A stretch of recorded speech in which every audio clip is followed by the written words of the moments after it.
I am reminded of the deeply touching letters, cards, and messages which so many of you have sent my wife and myself. Rumors have swirled around King Charles for decades, but one in particular has gripped royal watchers everywhere.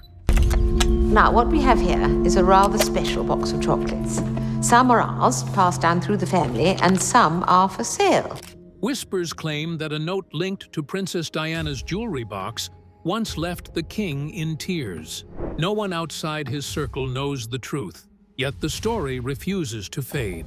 Was it a heartfelt message, a hidden confession, or simply another rumor passed through time? What we do know is that Diana's words, her jewels, and her legacy still raise questions the monarchy cannot escape. Roots of a princess. Before the world knew her as the People's Princess, Diana Frances Spencer was a young girl whose early life shaped the compassion, resilience, and contradictions that later defined her. Born at Park House on the Sandringham estate in Norfolk, Diana was the third daughter of John Spencer, Viscount Althorp, and Frances Shand Kidd. Her family belonged to the British aristocracy and had long-standing ties to the royal family, yet privilege did not shield her from heartache. Diana's parents' marriage was troubled. Their separation in the late 1960s and eventual divorce left lasting scars on their children. Diana, then only 6 years old, experienced the upheaval firsthand. Accounts describe her as sensitive and deeply affected by the instability at home. When custody battles followed, she and her siblings lived between parents, a fractured upbringing that instilled in her both a sense of insecurity and an enduring empathy for others facing hardship. Despite these challenges, Diana's childhood was not without joy. She grew up surrounded by the beauty of the English countryside, where she enjoyed outdoor play and the company of her siblings. She attended Sillfield Private School in King's Lynn, later Riddlesworth Hall School in Norfolk, and eventually Westheath Girls' School in Kent. Diana struggled academically, particularly with formal studies, but she thrived in other areas. Teachers remembered her as shy but warm, with a gift for connecting to people. Her love for music and dance became an early refuge. Diana studied ballet and dreamed of becoming a dancer, though her height eventually made a professional career difficult. Still, the discipline and grace she gained from dance shaped her posture, her style, and the sense of poise that later captivated millions.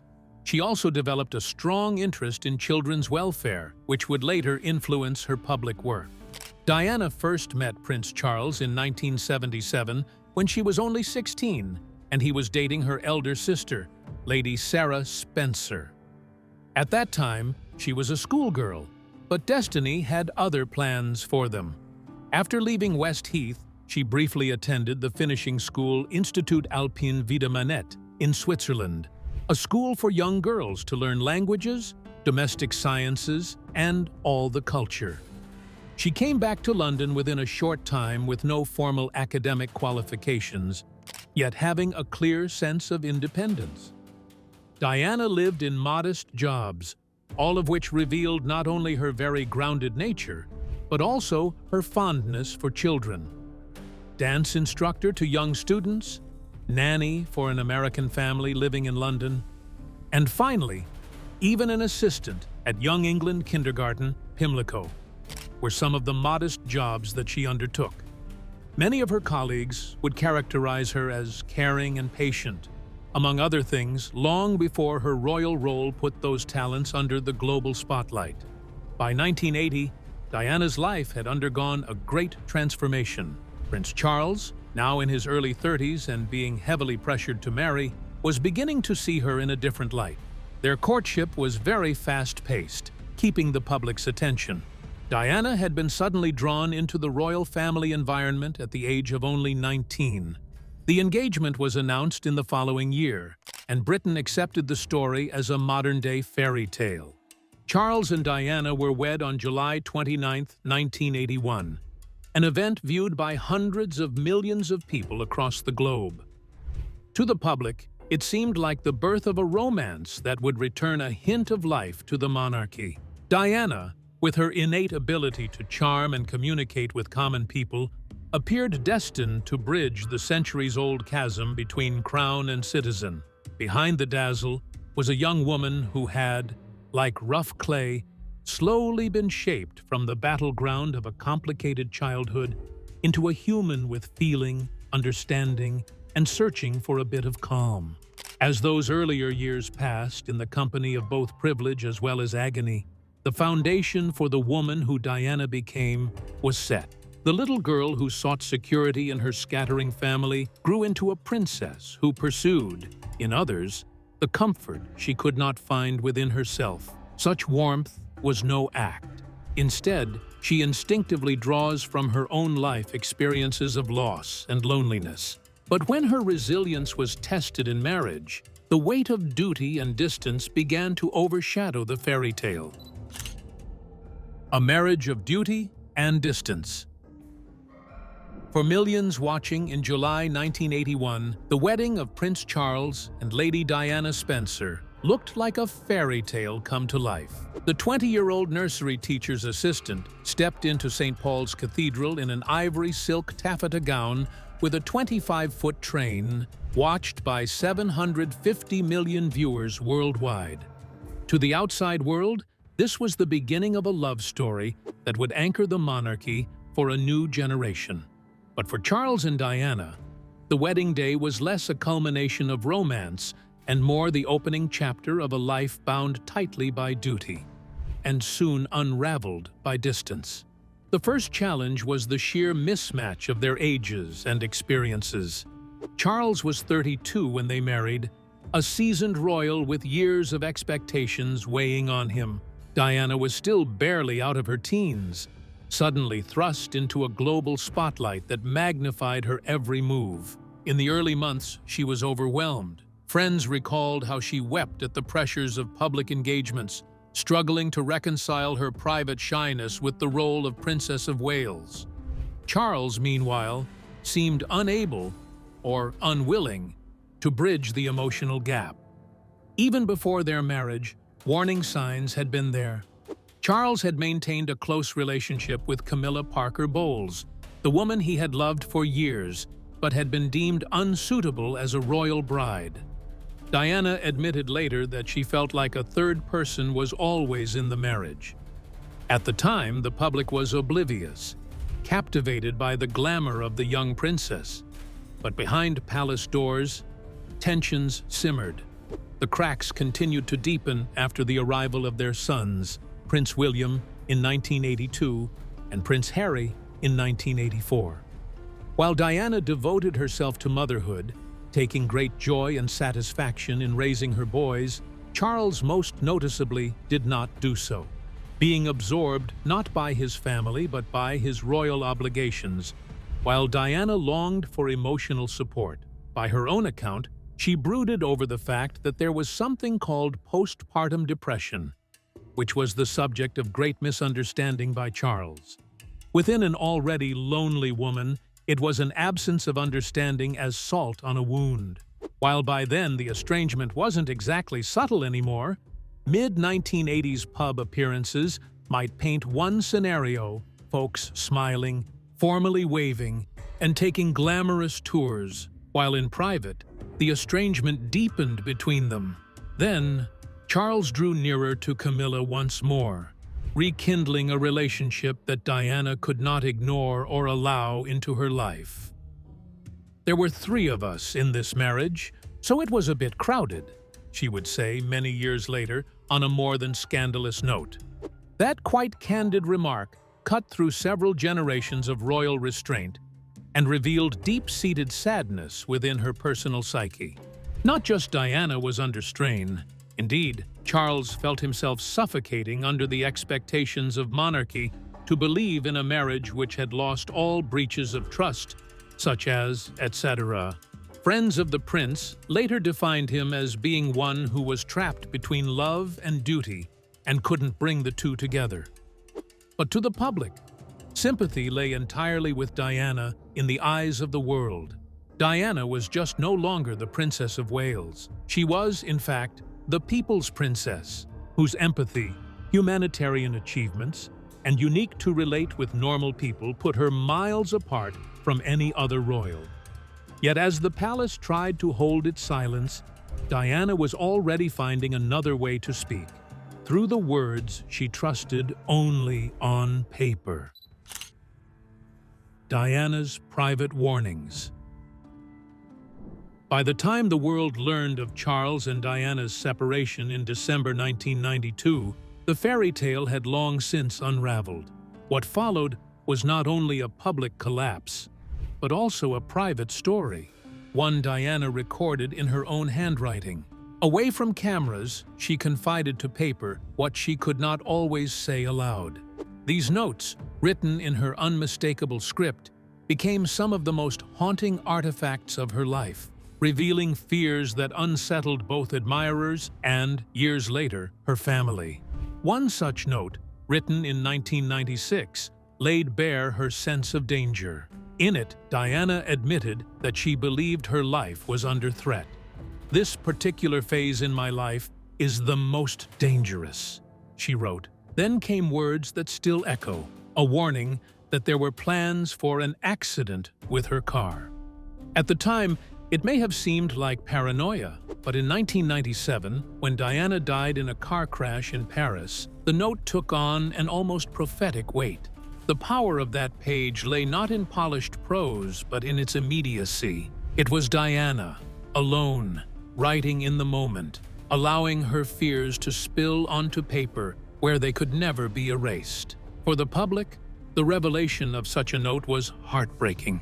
It suggested that behind her radiant smile was a woman who felt cornered, vulnerable, and betrayed by forces she could not control. Other notes revealed not only fear, but emotional struggle. Diana described how overwhelming her life had become, how isolating it was to exist inside palace walls while her marriage collapsed. In candid words, she called her life very lonely indeed. It was a devastating contrast to the glamorous images splashed across newspapers, where she appeared poised in gowns and jewels. Her letters showed that those images were a mask. Beneath them was a woman wrestling with despair and searching for meaning. Yet, the letters that she wrote concerning her sons are her most heart-wrenching. Diana would return to William and Harry, even in her most despondent reflections. How they would bear the pressures, the same stifling world that nearly crushed her, that Diana worried about. She wanted them to know love, to feel grounded, and to be free in ways she was never able to be. In that sense, her notes pertain less to her own suffering and more to the defense of her children. Fast forward to today, and there's an incredibly powerful send-up because the letters were not at all intended for the public. They were written to friends she trusted or tucked away among her belongings, folded like bits of a clandestine diary. In blatant contrast, her infamous Panorama interview was a calculated act of rebellion, unfiltered, raw, much closer to human than anything she ever put on in public. The one avenue beyond the silence imposed upon her existence by the royal family was a unique release she found in her writing, a way to document her truth. To the palace, these notes have been very disturbing. Silence has long been the cloak under which the monarchy hides. But Diana left behind pages that probably spoke more dramatically than any official announcement. For the public, the letters drew down empathy towards her, which reflected that she was more than just a tragic gossip piece. She was also a woman who longed to be heard, if only at times via ink. And for Charles, these notesmiths' reports, even possibly read by him, downfall would strike with painful force. The paper bears not the words of tabloids and commentators, but those of his wife, entrusted to the paper rather than to him. The letters remind never-had conversations, never soothed fears, and a marriage that left Diana confiding in pages instead of her partner. Diana's private warnings became part of her legacy. They revealed a princess who could not be silenced, even in her most fragile moments. And in the end, these turned jewelry boxes, letters, and life into a human time capsule that will always be true. A truth that continues to haunt the monarchy and captivate the world. And while her notes gave voice to her private fears, her jewels spoke just as powerfully in public, glittering messages of defiance, identity, and independence worn for the world to see. Jewels of a People's Princess. Jewelry has always carried meaning in royal life, but in Diana's hands, it became more than protocol or ornament. For her, it was a language. Each piece she wore was deliberate, a symbol chosen for the moment and the message she wanted to send. Whether dazzling in sapphires, glowing in pearls, or cloaked in diamonds, Diana used jewelry as a form of silent communication. In a monarchy built on tradition, she learned to bend those traditions to reflect her own independence. The most famous piece remains her sapphire engagement ring. When Charles proposed in 1981, she rejected the custom of commissioning a one-of-a-kind royal jewel. Instead, she chose from Garrard's public catalogue a 12-carat oval Ceylon sapphire encircled by diamonds. That single decision, practical and deeply personal, upended royal expectations. Critics muttered that the ring was too ordinary, available to anyone wealthy enough to buy it. But for Diana, it was a declaration of taste. She liked what she liked, and she refused to be pressured into exclusivity. The ring later became one of the most recognized jewels in the world, proof that her instincts mattered more than palace whispers. Pearls, too, became her companions. Diana wore them in understated earrings, dramatic chokers, and layered strands. Pearls spoke to her duality, elegance on one hand, quiet resilience on the other. Her 7-strand pearl choker with a sapphire clasp captured this perfectly. In 1994, when Charles admitted publicly to his affair with Camilla, Diana chose that necklace to accompany the famous revenge dress. It was no accident. The pearls softened her appearance with grace, while the sapphire clasp burned with intensity.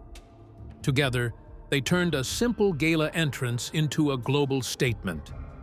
She would not be diminished. Beyond iconic moments, Diana's choices represented acts of personal defiance. On her wedding day, she wore the Spencer tiara, her family heirloom conferring a powerful but understated message. Most royal brides borrowed crowns from the Queen's vault, whereas Diana crowned herself with history from her lineage. Thus, she reminded everyone that she was Spencer before Windsor. This was a quiet assertion of identity that she would cling to in the turbulence of her marriage. Not even gifts escaped her manipulative hands. Early in their marriage, Charles presented her with an elaborate suite of Saudi sapphire jewelry. Any woman would have accepted it as it was, but Diana chose to have the pieces remodeled. She transformed the formal necklace into a choker to match her bold gowns and off-shoulder dresses. This was a statement. She would not allow herself to be defined by jewels that were chosen for her, but would make them her own. Over the years, Diana's jewels became part of her narrative. Each stone shimmered with layers of meaning. Diamonds projected glamour and duty. Sapphires symbolized loyalty, though sometimes in ways that carried heartbreak. Pearls offered grace, even when her life felt turbulent. When she appeared in public, her jewelry spoke without her having to utter a word. The sparkle was never only about beauty. It was about resilience, rebellion, and authenticity. Princess Diana's grace, elegance, and ability to connect with people are the hallmark of her legacy. Her impeccable jewelry taste emphasized her classic style even more. For the world, these jewels remain dazzling artifacts of a beloved princess. For Charles, however, they must have been heavier reminders Gifts turned into symbols of independence, heirlooms reshaped into personal statements. Each piece reflected not just moments of love, but also the unraveling of their union. In the end, Diana's jewelry was her armor, her language, and her rebellion. And when her life was cut short, those jewels remained behind, not merely as treasures, but as storytellers, carrying forward the memories she could no longer speak of herself. The sparkle of memory. When Diana's life was tragically cut short in Paris in 1997, the grief was immediate and global. Yet, amid the mourning, attention turned to what she left behind. Not only photographs, letters, and public appearances, but also her jewelry box. Carefully curated and often redesigned by Diana herself, this collection became more than luxury. It was a time capsule, bridging her private struggles with her public triumphs, ensuring her presence endured long after her passing. Her jewelry box preserved fragments of identity. Each piece carried context. Gifts marking milestones, heirlooms tying her to her family's history, and redesigns reflecting her independence.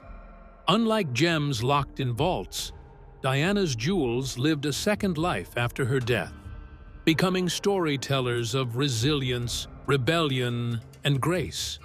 Most poignant was her decision about their future. In her will, Diana requested that her sons inherit her jewelry, with the hope that their wives would wear the pieces. It was her way of staying present in their milestones, the engagements, weddings, and celebrations she would not live to see. This gesture transformed her jewels into a living legacy, woven into the monarchy's future. That wish came to life in 2010 when Prince William proposed to Catherine Middleton with the sapphire and diamond ring that had once symbolized Diana's own engagement. The choice was deeply symbolic. William explained it as a way of including his mother in the new chapter of his life. Each time Catherine wears it, the ring does more than sparkle. It connects Diana's warmth and spirit to a new generation of royal watchers. Prince Harry honored her legacy just as tenderly. At his 2018 wedding reception, Meghan Markle wore Diana's aquamarine cocktail ring, a bold stone flashing confidence as she entered royal life. Meghan was also given a gold bracelet from Diana's collection, which she wore during her engagement photographs. These choices were not simple fashion statements, they were tributes, reminders that Diana's presence still illuminated moments of joy and transformation. The extraordinary power of the jewels lies in their ability to link the past and present. Every time the sapphire ring catches the light, or Meghan's aquamarine gleams, the spirit of Diana comes close. These heirlooms are not relics confined to dusty closets. They are very much a part of living history, still celebrated decades later. For William and Harry, inheritance was never a material thing. Every jewel represented a weight of obligation or commitment. To wear one or pass it down to a wife meant taking on both the beauty and burden of Diana's story. For Catherine and Meghan, the jewels were weighed down with extra expectation, that of keeping Diana ever alive in the minds of the public. Each appearance rekindled the world's conversation about her. To its public, the jewelry box of Diana is much more than a collection. It is a memento of so much more, a constant reminder that everything that she ever chose in life can reflect upon the image of the monarchy.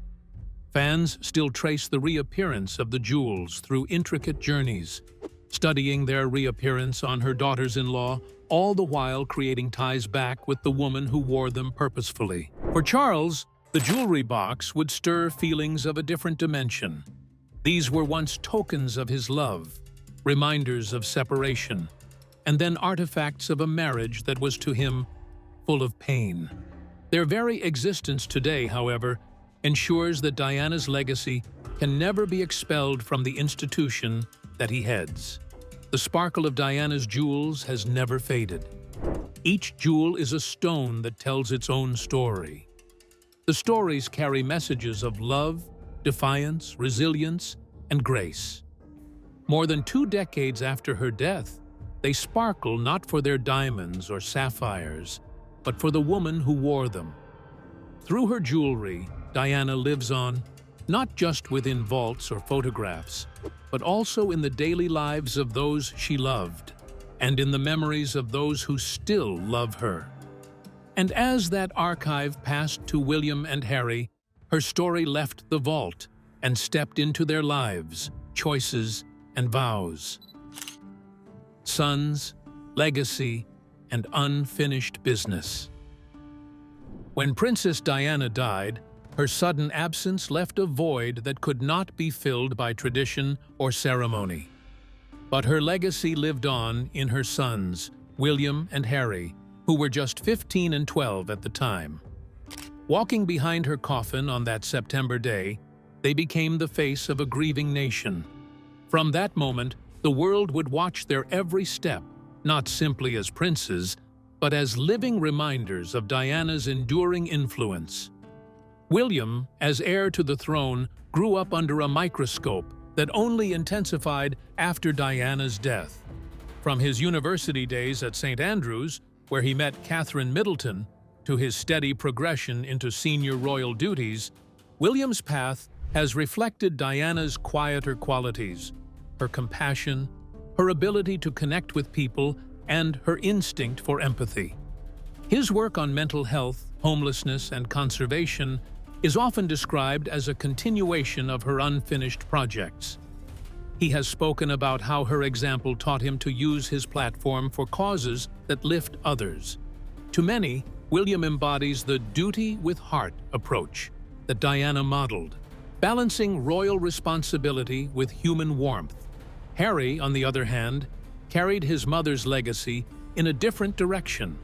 Over the years, I have understood it more, but yes, certainly as a parent, 2 little kids, I'm starting to comprehend the position that she was in as a mother, single parent, trying to look after 2 boys with this intense media harassment. Known for his spirited nature from a young age, he often admitted that Diana encouraged him to be himself, even if it meant breaking the mold. As an adult, he followed her footsteps in championing causes related to veterans, wounded soldiers, and mental health. Yet his openness about grief and trauma, especially in recent years, set him apart. In interviews, Harry has said he feels his mother's presence guiding him, particularly in moments when he chooses authenticity over tradition. For him, honoring Diana has meant speaking his truth, even when it caused friction with the institution she once felt trapped within. But Diana's legacy has not only brought together her sons' lives, it has also driven them apart. Once inseparable, William and Harry have grown far apart as their lives have diverged in direction. William embraced his role as a man of the monarchy, while Harry moved away from the responsibilities of royalty, seeking a life beyond the stiff framework of the firm. Conducting public interviews, memoirs, and even divulging candid remarks made the gap even more, and developed into one of the talked-about royal storylines of the modern era. To observers, the falling between the 2 men seems more reflective of her struggles, of being caught between duty and freedom, tradition and individualism. For King Charles, this comparison must be both painful and ironic. The marriage that he made to Diana ended in sorrow, and now the family they formed together still bears all those scars. Where there are 2 men in the same space, Diana stands nearby. Every tribute they give to her further emphasizes her existence, but also the unfinished business of reconciliation, which she never lived to see. In the public eye, Diana has united forever in life eternal as the people's princess. She existed in many young and many loved William and Harry, holding her bending down in a hug, walking them to school, whispering sweet nothings around a very loud world. The legacy she has left is in their every decision, some in agreement, some in divergence, but always etched unmistakably in her name. And perhaps this is the greatest truth. Diana did not end her story in 1997. Her narrative continues through her sons, unfinished, without evolution, and impossible to silence. Through their paths, together and apart, her authenticity has come to eclipse the noise, reshaping what power looks like in a crown. A legacy that outshines scandal. Princess Diana's story has often been told through the lens of scandal. The failed marriage, the tabloid headlines, the whispers of betrayal and heartbreak. For years, these dramatic moments defined how the world viewed her. Yet, as time has passed, a very different truth has emerged. Diana's legacy has not only endured those scandals, it has outshone them. Today, her memory carries more weight than the controversies that once surrounded her, reshaping the monarchy and inspiring generations who never even met her. Part of this is because Diana represented something larger than royal tradition. She wasn't afraid to break the mold. At a time when the monarchy thrived on distance and formality, Diana leaned into openness and connection. She shook hands with AIDS patients when fear and stigma were at their peak. She crouched to speak eye to eye with children rather than towering above them. She embraced those who felt unseen by society. These simple gestures weren't rehearsed public relations stunts. They were natural to her, and they cut through the rigid walls of royalty. In contrast, Charles, Camilla, and the royal establishment were often painted as symbols of restraint, protocol, and convention. For years, public sympathy tilted toward Diana, casting her as the wronged princess battling a cold institution. That narrative, while painful for the monarchy, became central to her enduring power. Even decades later, surveys show Diana remains one of the most beloved figures in royal history, admired not only in Britain, but worldwide. Her jewelry and personal letters have only added to that legacy. Diana left an indelible mark that can never be effaced on Charles, the King. Every state occasion and every appearance beside Camilla hauntingly remembers the woman once referred to as the people's princess. Comparisons of his reign, however long, and future generations will always find the light of Diana haunting the institution itself. But maybe even Charles has come to realize that her very presence is not a whip in his face, but a boon. They helped humanize the monarchy in a much more craved manner. Without Diana, it might have sunk even farther away from the human beings it valued representing. The once black and white picture of Diana's life, dissected in Pure Marriage or the panic-stricken Panorama interview or those rumors stalking her days in Paris, is now somewhere beyond. Rather, her image remains, not that of a besmirchment, but a compassionate woman, not a soul that betrayed, but the brave. Her legacy is in her sons, in their families, and in how they stand for the causes they embrace. It is in the way ordinary people still leave flowers at her memorials decades after her passing. It is in how her name is invoked whenever the monarchy speaks of modernizing or connecting with the public. Ultimately, what matters more to Diana's legacy is authenticity. The jewels, the letters, the public appearances, all speak of a woman who chose to live honestly even when sometimes her honesty got her into trouble. Through all the palace drama, what lingers is a memory of a woman who chose to keep it real in an arena of pretenders. Perhaps that is why the tears continue to dim the eyes of kings, for crowns get handed down to new heads, the scandals fade from memory, but the horizon stays ablaze with the sun of Diana Spencer. If Diana's jewelry box could speak, what would it say about love, regret, and legacy? Share your thoughts in the comments below. Don't forget to like, subscribe, and watch our next deep dive into the untold stories of the royal family.